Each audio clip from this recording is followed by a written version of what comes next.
right, Meg. So the word of the day is business. Now I'm just thinking to myself, probably from busyness. Is that where it comes from? You're absolutely right. I love this word because busyness, it was three syllables back in the day, but also it's an English word. We so often have words that are from the Latin, from the Greek, through medieval French, through German, what have you. Mhm. This is one of ours in terms of the English language. Busyness. It didn't always mean work or the office the way we think of it now. Mhm. Indeed, in the Middle Ages, you had a situation where allegories of busyness could be found in woodcuts and stories. And it's always a woman doing something really well, like really picking that corn, really, churning that butter. And busyness is what leads you to wealth. So that's one way that they thought about the idea of busyness, is literally being busy, right? But it also meant things that made you anxious. It also means being very diligent. It's eagerness. It's also seriousness. And then it's also sort of a scary duty, like a very serious, grave duty. So all these all these definitions rather, are being mixed together simultaneously for about 250 years, from sort of Chaucer to Milton. They're all getting busy in very different ways.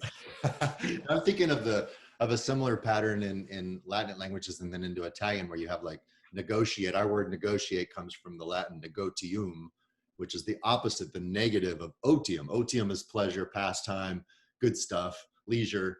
And negotium, to negotiate, is to not have pleasure. No So like fun. business is the no fun part.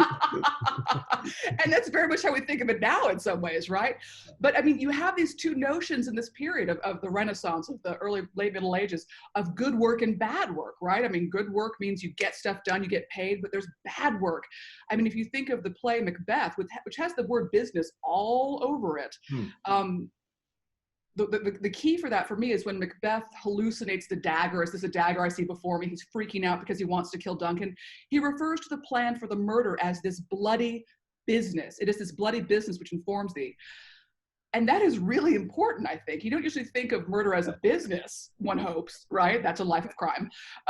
But this is obviously a signifier of a duty that he takes very seriously, but also it communicates the anxiety, right? As does obviously the hallucinated dagger. So it's obviously on people's minds, especially in plays as famous as Macbeth. Yeah, I mean, it makes me think of like, I wouldn't have ever thought Shakespeare would be the progenitor of it, but it makes me think of like gangster movies, like giving him the business.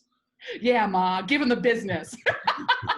That's a great phrase, and that's a very contemporary 20th century, but it comes from a Victorian phrase. To give someone the business was slang for having sex with them, right?